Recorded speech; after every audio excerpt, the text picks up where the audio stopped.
Ladies and gentlemen, welcome. Today, in honor of the recent release of Silksong, I'm getting the platinum for Hollow Knight. And thank God I finally did, because I was struggling on this for over a month. This is definitely the hardest platinum that I featured on this channel so far, and it's not even really close, because Hollow Knight is a Metroidvania. If you don't know what a Metroidvania is, take Metroid, take Castlevania, poof, combine them and you get a Metroidvania. And I don't really play these types of games at all, so naturally, I don't consider myself very good at these games, and Hollow Knight is considered one of the more difficult Metroidvanias, and on top of that, it also takes elements from the Souls games. Now, I don't know if I'd go as far to call Hollow Knight a full-blown Souls-like, but one thing they definitely have in common is that Hollow Knight is hard as balls. Hollow Knight has 35 trophies, a difficulty of 9 out of 10. Jesus Christ, that's the highest we've seen so far. See what I'm talking about? This game's fucking hard. And an estimated completion time of 100 hours. This one's gonna be a bitch to complete, but here we go. The game begins with a cutscene showing a guy chained up who then starts to glow a very bright orange. That will be very important later. It then cuts to our character looking like an absolute badass despite being 5'11", and he yeets himself into the world of Hollow Nest, and this is where I take control of the game. Basically, I have to go around the map and kill 3 targets, which will then open up the ancient temple, and then I win the game. Sounds easy, right? No. After a couple of minutes, I found Dirtmouth, a nice quiet town in the middle of bumfuck nowhere. After speaking to the only resident there, Elderbug, I jump down into a well and enter the first main location of the game, the Forgotten Crossroads. During my exploration, I found this giant 6-foot enemy, killed him, and saved this little fella. This is a grub, and I'll get some trophies along the way for saving more of these guys. I also found this guy named Cornifer, who sells me maps of the area, and he's actually the GOAT, because without him, I wouldn't know where the hell I was going, and I'll also get a trophy for collecting all of his maps down the line. I then stumbled across the first boss of my playthrough, which is the Gruzmother. This is a very easy enemy. She really only has one move, which is repeatedly slamming into the walls of the arena to try and kill me. I don't know where she got this strategy from. Like, she's got to have late stage CTE from doing this. You can't do this all the time. And clearly it doesn't pay off either, because, well, I killed her, like, really easily. And her children too. I almost forgot about that. Yep, everything burns. I also found my first fast travel location, indicated by the giant bug with a saddle on his back. He's really cool, and he's my friend. I will also get another trophy later on for getting all of the fast travel stations unlocked, so gotta keep an eye out for those when they appear. I then found the next boss, which is the False Knight. The armor he wears was once inhabited by a great warrior, but was overtaken by a stupid maggot, and now he's in my way, so he has to die. And he's definitely much tougher than the Gruzmother. Bro had me on the ropes a couple times. He's fat as all hell, so sometimes it's hard to avoid him, and with bad positioning, you'll quickly find yourself stuck in the corner praying he doesn't shove his mace up your ass. But even with that, he's still not that hard. After hitting him a bunch, he'll get stunned, revealing his filthy maggot face, and I get a bunch of free hits in. After repeating this a few times, his my 600-pound life-looking ass will break the arena and fall down a giant hole. And this is where the fight basically ends, because when I fall down, he's just permanently staggered, and I finish the fight. Defeating the False Knight gets me my first trophy, and also, I still haven't died yet. Clap for me. Acknowledge me. I'm the greatest of all time. I also unlocked a new ability which lets me shoot a projectile made of, soul? It's made of soul. This lets me travel to a secret little room that gives me my first charm of the game, which gives me a trophy. Think of charms like rings or talismans from the Souls games. I'll also get another trophy for collecting all of them. This one in particular lets me get more soul every time I hit an enemy, and this is very helpful because the more soul I have, the more opportunities I have to use my spells or heal. I'm usually going to use it to heal because, well, I get hit a lot during this game. I then moved on to the next area, which is Green Path, and this area is very beautiful. One of my favorites in the game, no doubt. The most notable thing in this area, though, is that it is home to the CEO of Silksong herself, Hornet. This is the toughest challenge I've faced so far. Hornet is much faster than the other 2 bosses I faced, and I was having trouble dodging a lot of her attacks. I even died for the first time, unfortunately, during this fight, and I was very sad about this. I was on a roll. I don't know, call me stupid. I thought I could beat the whole game without dying. I'm retarded?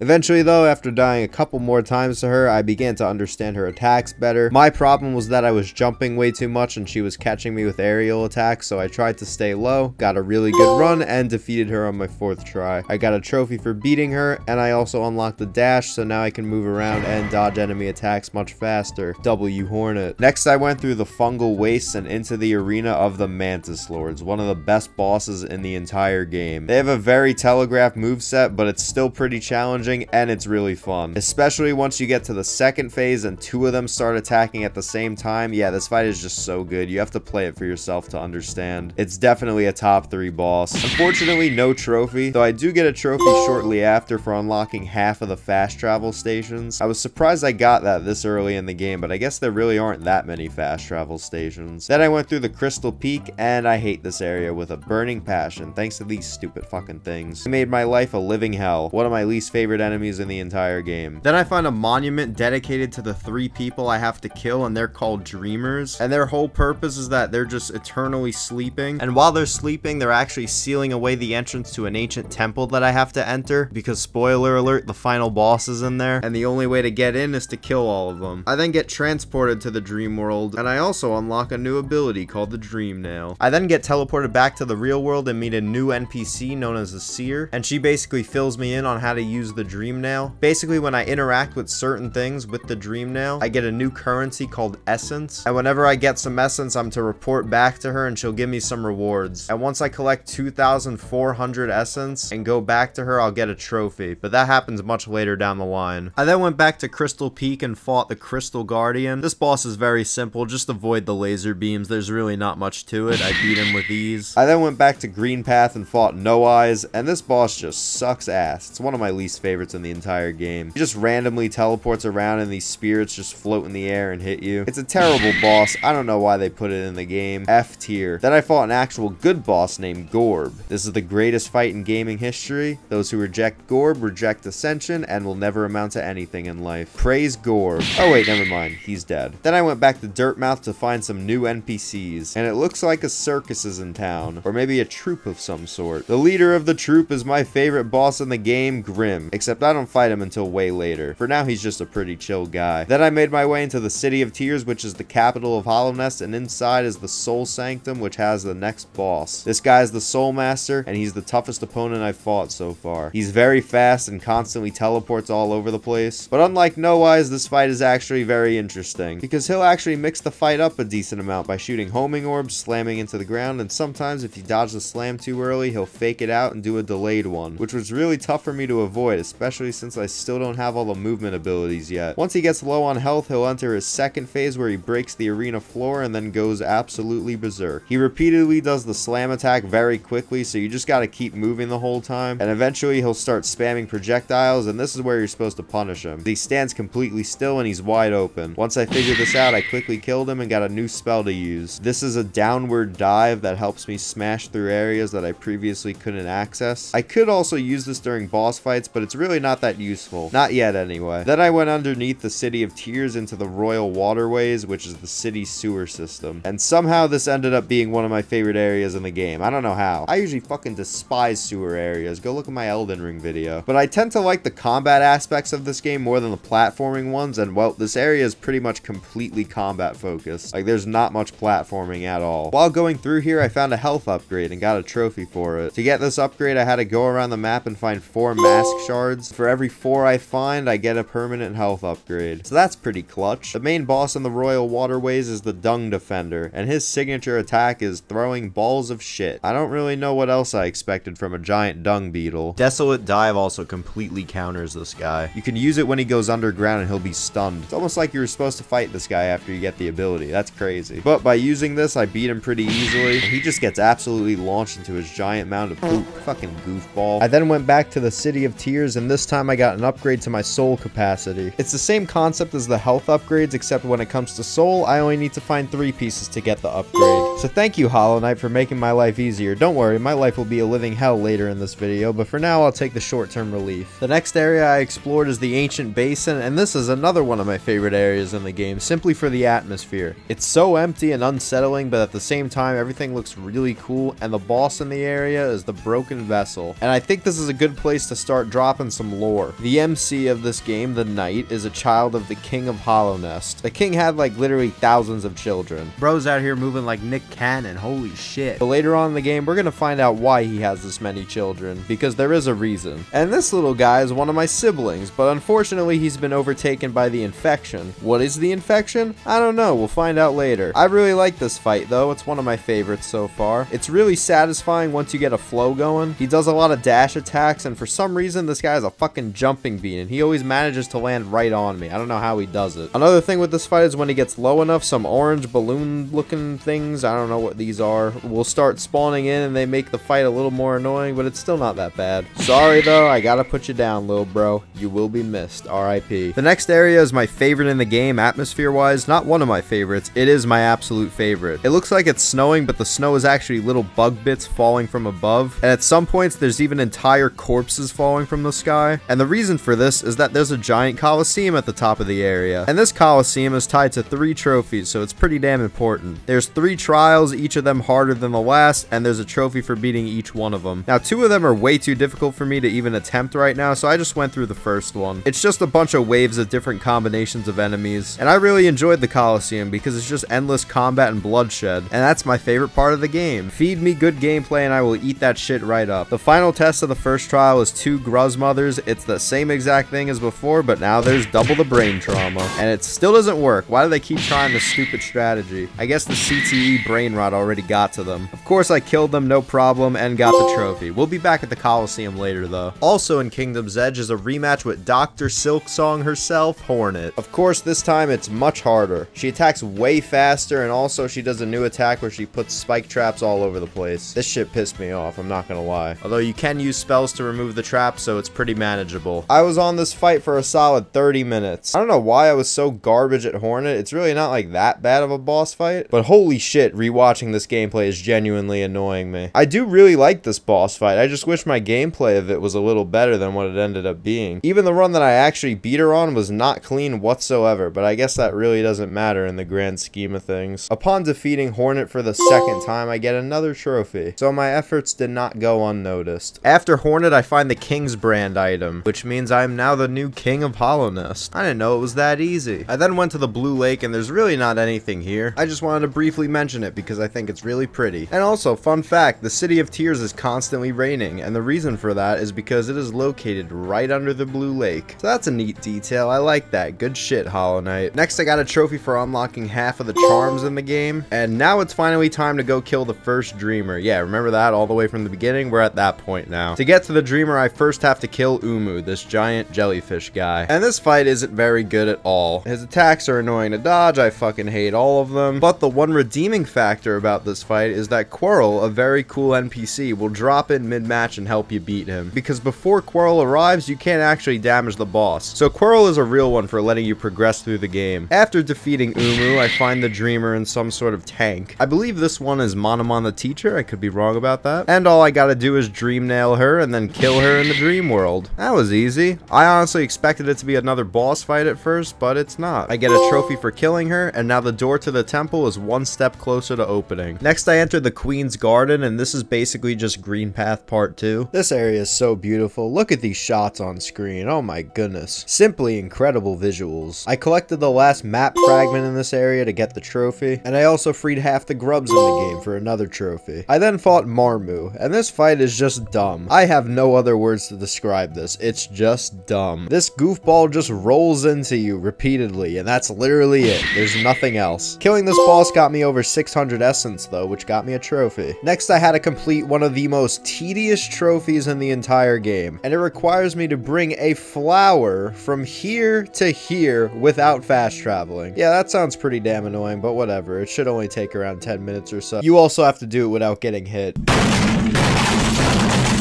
So the strat that I used was to first clear out a whole path and kill every single enemy on my way to get the flower. And then once I got the flower, I went back the same way, and most of the enemies don't respawn. And on my very first try, I made it all the way to the end.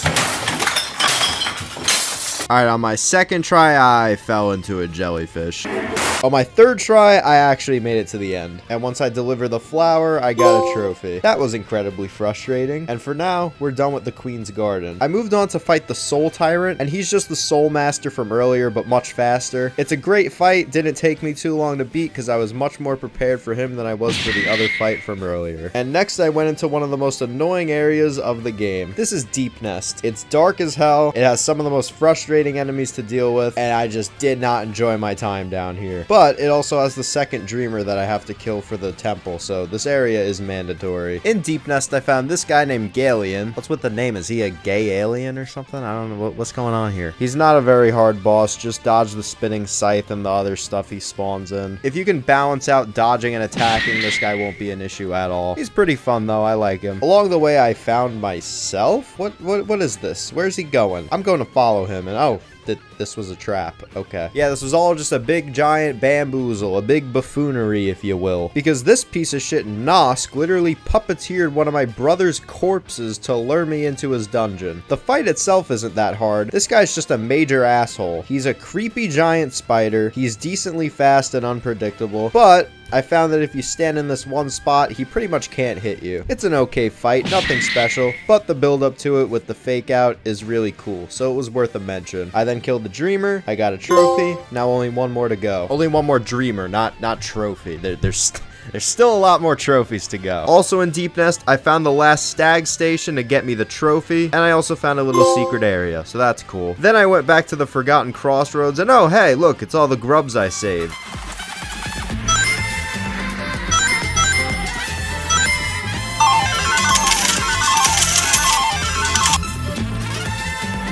I used this money to max out my soul capacity for a trophy. I then entered a really creepy sex dungeon called the Tower of Love, and inside is this guy, the Collector. He's the one who kidnapped all the grubs on the map that I've been saving this whole damn time. He probably diddles them in the Tower of Love, fucking weirdo. Somehow though, this fight is actually really fun. He summons a bunch of enemies that he also captured, and the dynamic of this fight is very fun. Basically, it boils down to you spawn camping the summoned enemies and getting rid of them before the Collector comes back down. Then you can just punish the hell out of him because he really doesn't do that much on his own because he's a bitch. And once he gets staggered, it's over for bro. And if you weren't already convinced that this guy's an absolute freak, when I finally kill him, he makes this noise.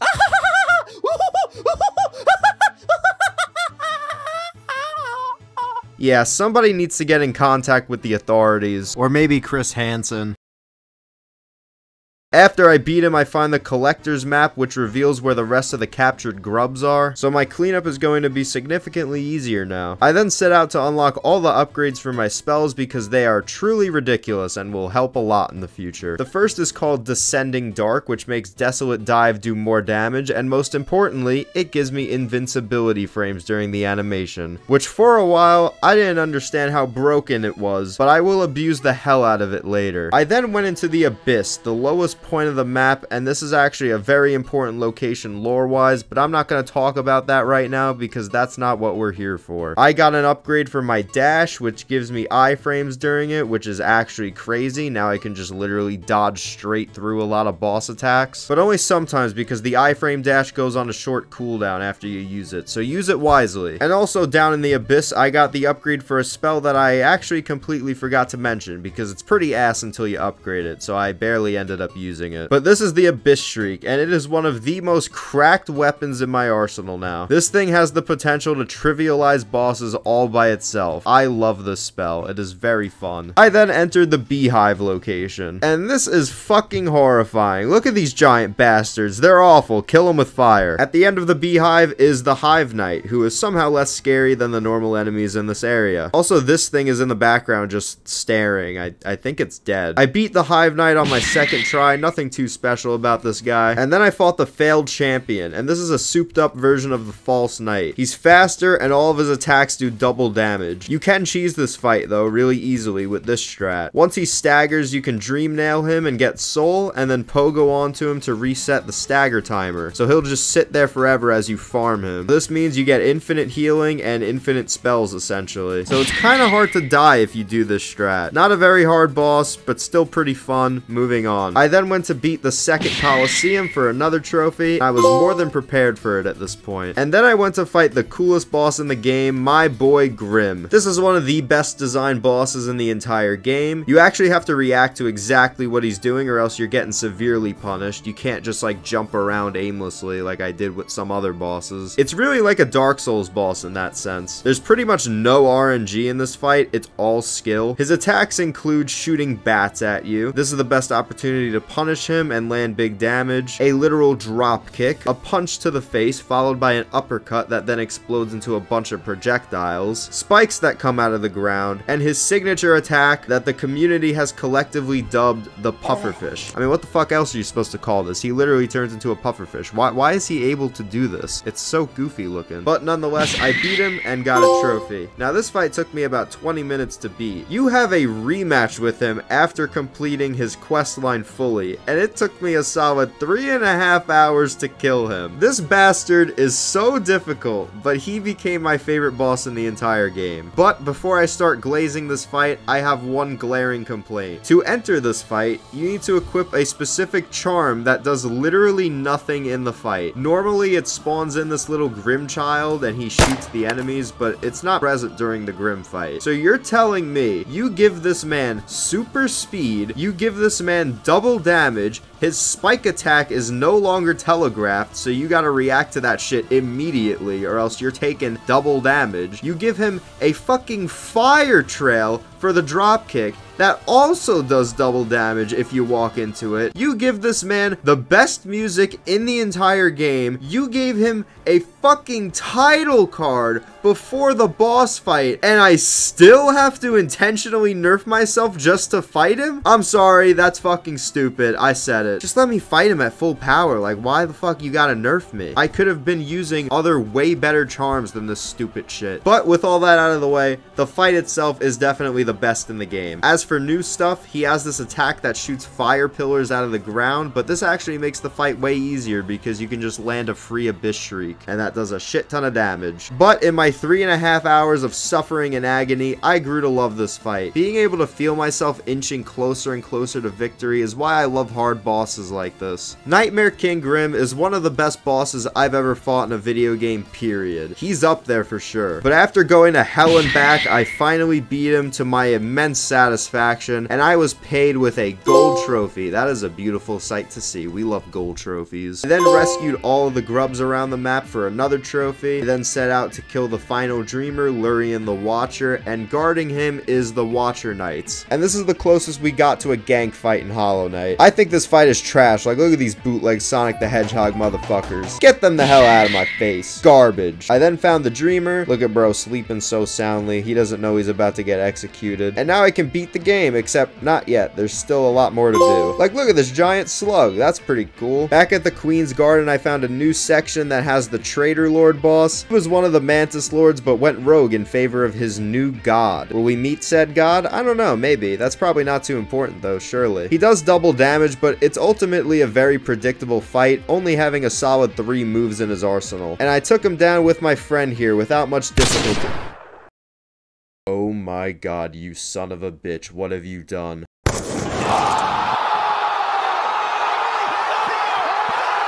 R.I.P. You will not be forgotten. Thank you for helping me beat this boss. After the Traitor Lord, I find the White Lady, who is actually my character's mother. And she gives me an object called the White Fragment, and this is the first piece to get a secret ending of the game. I then went back to the Seer, and with my 1800 essence, I upgraded my Dream Nail, and I got a trophy. I then fought the White Defender. This is the Dung Eater, but in his prime. And the fight is much harder. As per usual, he is much faster and gets a myriad of new attacks, including poop and more poop. Still not that difficult of a fight though. I took him down on my second try. Very good boss though, I enjoyed him. And once I beat him, there's a vision of the White Defender's friends who all went missing or died. And now he's sad. And now I'm sad. God damn it, Hollow Knight. I then fought the Lost Kin, which is just the broken vessel, but say it with me, much faster, more difficult. The stupid balloon things now spawn from the get-go, and also they spawn much faster. But overall, this fight still bangs. I have a lot of fun fighting it, and beating the Lost Kin got me to 2400 essence, which gave me that trophy that I mentioned so long ago. I then went to fight Grey Prince Zote. I gotta say, I love this fight, but not for the reasons you may think. The fight gameplay wise is not very good. He is insanely unpredictable, erratic, and hard to read. He just does random bullshit and hopes that it works. He always keeps you guessing because not even he knows his next move, and that's why I love this fight. Zote is a reoccurring NPC throughout the game, and he always presents himself like he's the greatest warrior known to mankind and that you're just an insignificant little ant. He actually is a major fraud and he fucking sucks at his job. For evidence, I provide this footage. But now he yapped his way to getting this lady to fall in love with him. And when we dream nail her while she's sleeping to enter her dreams, this is what he looks like. Because she perceives him like literally Superman, essentially. Except somehow, even in her dreams, he still sucks at his job. He constantly trips over himself while trying to attack you. He falls on his ass, and he just looks like a complete idiot. And this fight is just comedy gold. I love to hate it. It's ironically good. You don't even have to fight this guy at all. I just did because I thought it would be funny. After that little side quest, I entered the White Castle. I mean, the White Palace. A top secret area that you cannot normally access. This is where my father, the king, is from. And I have to go through a bunch of Super Meat Boy parkour death traps to even get to him. Seriously, why does he just have these buzzsaws lying around? That's definitely a massive health violation. I gotta sue this motherfucker after I complete this section. This is messed up. That's fucking illegal. You know, I'm not very good at platforming, so this took me about 45 minutes to get through, and it's not even that long of a section. It's just very annoying and difficult for me. And even better, there's a secret area called the Path of Pain, and it's pretty much this, but dialed up to 11. And I'm sorry to disappoint you, but I didn't even bother going through that. You don't need it for the platinum, and I just couldn't be asked at this point. So I'm sorry about that. Once I got through the death traps, I found the king dead in his throne, or should I say my throne. Yeah, get out of here, you old geriatric bitch. I also get the other fragment to create the king's soul, and this leads directly into the next part, which is back to the abyss. Yep, I enter a distant memory from the past, and I wake up at the very bottom of the abyss, and I'm surrounded by all of my dead siblings. There's even more of them falling from the sky, and it is revealed here that the Pale King had thousands of children just to throw them into the abyss and basically carry out survival of the fittest. He needs the best possible vessel to carry out his plan. What was his plan? Well, I'll tell you. There's a god known as the Radiance. He's an asshole, and he's been forgotten by the land of Hollowness, so to be remembered, he started to infect people's minds and corrupting them to force them into worship and obedience. Yeah, this is who we're dealing with. He's a fucking bitch. That's the reason why the Traitor Lord left the Mantis Lords. The infection is that orange goop that's just been all over the game. It's been present with the Broken Vessel and a bunch of other boss fights. So the Pale King had this idea to create a being so strong and so pure that they could seal away the radiance forever inside of their mind. So he got his pure vessel, which isn't me, it's this guy who he walks away with. He took that guy and threw him into the White Palace and presumably the Path of Pain, make him even stronger than he already is. So let me get this straight. This poor child had to climb out of a literal abyss and then do Super Meat Boy parkour until he was strong enough to seal away a god? Okay, that sounds pretty messed up. But to his credit, the plan actually worked. Until now, because clearly the infection is all over the place again, so even the strongest vessel wasn't even good enough. And now I'm here to fix what the king could not, because now it's time to enter the temple and end this once and for all. Inside the temple, I find the Hollow Knight. This is what is left of the pure vessel. He's been completely taken over by the Radiance, and now I, his little brother, have to put him down. By the way, this is the guy from the beginning cutscene if you didn't already notice, so that's pretty cool. And if you watched my Dark Souls videos, this guy is a lot like Gwyn from Dark Souls 1 in the sense that it's not difficult at all to beat him, but it is very sad. This once mighty, unbeatable figure has been reduced to this. He even has moments where he slips through and tries stabbing himself as a last-ditch effort to kill the Radiance, which unfortunately doesn't work. This also reminds me of the Abyss Watchers from Dark Souls 3 because they too were corrupted and just kept killing each other as a last-ditch attempt to stop the spread of the abyss. It's very similar to that. After duking it out in a very cool battle, in comes Hornet and she gives me some advice. Get a true Dark Souls player she is. And while she holds him down, I dream nail the Hollow Knight so I can enter his mind and kill a god. And wow, this is actually a really peaceful area. What am I gonna have to do? Kill the sun or something? Oh god. Let me introduce you to the bane of my existence. The game tries to play it off like this thing's name is the Radiance, but I personally will only refer to him as this stupid fucking moth. Because this stupid fucking moth is the most infuriatingly annoying and unfun boss in the entire game. Remember how I said that I really like Nightmare King Grim because his attacks are very difficult but ultimately predictable once you get good? Well, this guy just throws that all down the damn toilet. For the entire fight, he just throws random bullshit at you. It's all just random projectiles. There's no rhyme or reason. By the way, this is the easy version of the fight. I have to fight an exponentially harder version of him later. And that's where most of my hatred for this boss comes from. This version isn't really that bad. It took me about 25 to 30 minutes to beat, but let me break down the basic fight for you. Random bullshit on a platform. Random bullshit on a platform that now has spikes blocking off half the platform. Random bullshit while having to hop between platforms just to chase after him because he keeps running away like a bitch. Random bullshit being chucked at you while you're literally trying to ascend to heaven. Yeah, this guy's so fucking scared that he ran all the way up to heaven to try to avoid me. This guy is not real. And then once you get to the top, you hit him once and he's dead. I turn into a void monster and murder him in cold blood. The Radiance is dead and Hornet wakes up to see my shattered mask lying on the ground. And that's the end of the game. I get a trophy and here are my stats. It took me 32 hours to 100% the game. Now you may ask, but you don't have the platinum yet. How do you have 100%? Which I will respond, you stupid fucking moron. How did you not know that you were supposed to get 112% to actually platinum the game? You didn't think that far now, did you damn idiot? So now it's time for cleanup. I completed Coliseum 3. At the end of it, there's a new boss called the God Tamer, and this dude is annoying as fuck. I hate this boss. He spits at you, he rolls into you like another Sonic the Hedgehog wannabe. On top of that, he's got this motherfucker to just stand there and be a bitch. Hell no, this fight sucks. I get a trophy for completing the Coliseum. I got another trophy for collecting all the charms and receiving Salubra's blessing.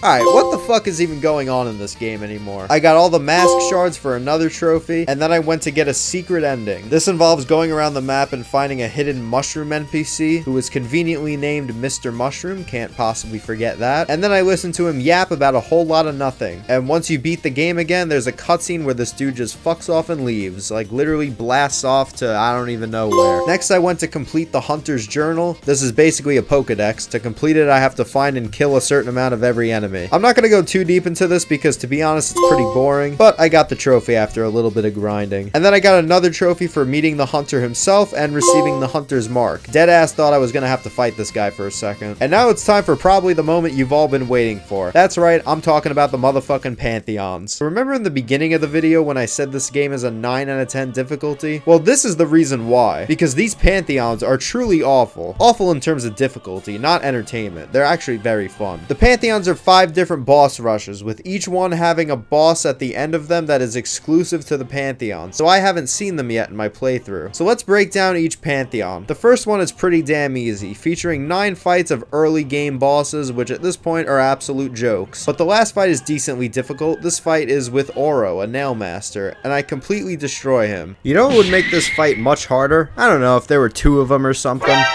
I grew to love this fight, though. It's how a duo fight should be. One of them goes aggro while the other plays a more passive role, and they switch who's active and who's passive throughout the match, so you have to dodge a bunch of different variations of attacks from each enemy. It's a great fight. I died to it a couple times, but overall, Pantheon 1 is light work. Pantheon 2 contains 9 fights of early to mid-game bosses, featuring some of the better fights in the game, like the Mantis Lord, the Soul Master, and the Broken Vessel. And the final boss of this Pantheon is Paint Master Shio. And I don't know what it is with this fight, but I never really got the hang of it. I always get hit a ton during this fight. Not enough to consistently kill me or anything, but still, I wish I was better at it. He basically just yeets different colors of paint at you, each color signifying a different attack. It's also a pretty fun fight. The Pantheon exclusive fights don't really miss. I died to this Pantheon another 2 times or so, but again, fairly simple. Okay, now on to Pantheon 3. This Pantheon has a lot of mid to late game bosses depending on when you chose to fight them. Like, it has Grim and Zote, who you can really fight whenever you want, but for me, they were late game bosses. It also has some of the worst bosses in the entire game, like God Tamer. I don't know if this fight is actually considered bad. I just personally really dislike it. I think it's very boring. And also the new and improved Umu. Quirrell ain't here this time to help me fight this dude. No. Instead, I have to sit here on my hands and knees waiting for this fat bastard to summon jellyfish who rise up the arena at the pace of a dying snail. And then once the jellyfish get near Umu, I have to hit them into him, which then opens him up for attacks. This fight is just so fucking boring and badly designed. You can either beat him in under 20 seconds if he decides to instantly summon the jellyfish, or it may take an entire 2 minutes of just waiting around for a good opportunity to hit him with the fucking jellyfish. Garbage fight. I despise Umu. It's so bad. The final fight for this Pantheon is Nail Sage Sly. He's a tiny fly who can somehow wield the damn Buster Sword. How did he get his hands on that thing? What the heck? This actually ended up being one of my favorite fights. You have to be very patient with him. He does some devastating combos, so you have to know the exact timings of when to dodge in and out for a counter attack. It's a very tricky boss for sure, but once you learn the fight, it's extremely fun. When you get him to around 10% health, he goes into maximum overdrive and just zips around the map spamming this one spinny attack. And you just have to bob and weave him before landing a well-placed shot. Repeat this around 10 times or so, and you've beaten Sly and Pantheon 3 as a whole. This Pantheon definitely took me a couple of hours to beat, so it's a decent rise in difficulty compared to the other two. But now this is where shit gets real. And you can tell because the next two Pantheons give me a trophy for each of them. Pantheon 4 is no joke. It features 9 endgame bosses followed by a ridiculously challenging Pantheon exclusive fight. Let's briefly go through each fight of the Pantheon. Enraged Guardian, fairly self-explanatory, but be wary that the lasers do double damage, so don't get hit by them. Lost Kin, Broken Vessel on steroids. Very fun, but potentially dangerous fight as he will jump in very unpredictable ways sometimes. No Eyes, this fight is garbage. I said it before and I'll say it again. One of the worst in the game. Traitor Lord, fairly simple fight, but again, double damage. White Defender, Poop, failed champion. Jobber, Markov, one of the worst fights in the game, especially in Pantheon 5. You just have to be patient with this guy to a really annoying degree. He has a shield that orbits around him, and when you get him to second stage, he gets another one. He's just really hard to hit, and the strat is to kind of just spam spells once he gets the second shield. It's not a well-designed fight at all, and it's really boring. No one enjoys this fight. Watcher Knights. Alright, I kind of don't hate the Watcher Knights anymore because they're next to Markov. They look like the greatest fight of all time when they're compared to him. Soul Tyrant. Harder version of the Soul Master, but still very easy once you have all the upgrades. And finally, the Pure Vessel. Yep, you heard that correctly. This is the Hollow Knight himself in his prime. No corruption to weigh him down. And this is an Avengers level threat, my friends. On the same level as Nightmare King Grim. Multiple hours of learning this fight is required to comfortably beat him. I say multiple hours because if you get to the end of the Pantheon and then lose to the boss, you gotta restart from the beginning, and nobody wants to waste time like that. So do yourself a favor, go into practice mode and fight this guy for hours so you don't mess him up in the actual Pantheon. Pure Vessel is one of the best fights in the entire game. It's very fun once you get to learn it. The hardest part of the fight for me ended up being this triple slash combo because he does it so quickly that it's hard to react to. Also, again, of course all his attacks do double damage. He also does a bunch of other attacks like a dash, a spike attack, and projectile shooting. Once he gets to about half health, he'll start doing this move, which just creates a bunch of giant explosions around the arena. I spam spells at him during this because there isn't really much else you can do. And once he gets really low, he does this Void Tendrils move, which is a full screen sweeping attack that was very hard for me to dodge at first, but once I built up the muscle memory for it, I found that this attack is one of the better ways to get reliable damage off on him. And a little bit after that, he is defeated. Amazing fight, Pantheon 4 down, trophy unlocked. This took me a couple of days on and off to beat, but it was nothing, and I mean nothing, compared to Pantheon 5. Up to this point, every Pantheon has had about 10 bosses. Pantheon 5 has 42. Yeah, it's pretty much every boss in the entire game. You have to kill 42 bosses without dying. Each run takes anywhere in between 30 minutes to an hour, so prepare to have your time wasted. Let's go through the highlights of this Pantheon. I will start by highlighting what I believe is the actual worst boss of the game, Oblobbles. All these guys do is rapidly shoot projectiles, and once you kill one of them, the second one regenerates all the way back to full HP and gets twice as fast. It's complete RNG pig slop nonsense. I have no clue why it's in the game. Right after that is the Mantis Lords, or should I say the Sisters of Battle. This is the Mantis Lords, except instead of the fight turning into a 2v1, it turns into a 3v1, which makes the fight much faster and more unpredictable. To beat this fight, you better hope you're Goku with Ultra Instinct, because you're gonna need it. But this fight is so goddamn fun, man. It's one of the best in the game for sure. Top 3 for me. Nosk has also changed drastically during this Pantheon. He now flies and is actually much easier. Thank you, Pantheon 5. Also, Hornet is just fucking dead in this fight. Silksong is cancelled, boys. I'm sorry. No Eyes now gets spikes all over the map. What? Wait, what? Yeah, just spikes everywhere. Who thought this was a good idea? This has to be rage bait. Absolutely atrocious boss fight. And then eventually it's time for the gauntlet. This is pretty much just all the hardest bosses in the game back to back. It starts with the Soul Tyrant. Very easy at this point, again, because I have all the upgrades. And he is immediately followed by Markoth, whose arena now has no floor. So you're forced to sit on these platforms and wait for him to maybe get close to you, but he might just do his own thing. I can't even be bothered to explain how trash and boring this fight is. This is one I had to practice because I had to beat him without getting hit very much, because right after him is motherfucking Zote. And this guy's whole MO is random bullshit. So if I enter the fight at anything lower than like 5 HP, I'm automatically assuming that the run is finished. And then after Zote is the failed champion. Thank God, this is just free soul farming. And that's greatly needed because the next fight is Nightmare King Grim, who is followed by the Pure Vessel, who is followed by this stupid fucking insect. But this time, everything is twice as fast.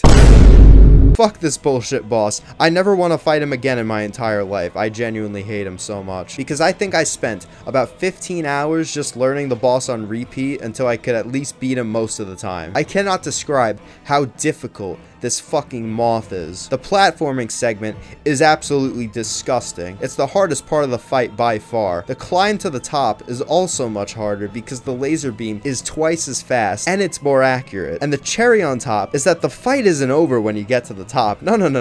There's another phase to this motherfucker. He just spams this orb attack and you have to hit him about 10 times for him to finally die. It's actually not that hard, to be honest. The strat here is to pogo him repeatedly and try to remain off screen for as long as possible because the orbs despawn before they reach you. And then the fight is finally over. And at this point, this guy's cooked. It's over for bro.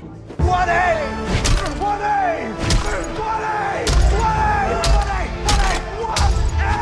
I got a trophy for beating the Pantheon. I got another trophy for getting the 112%. And then, ladies and gentlemen, I got the platinum.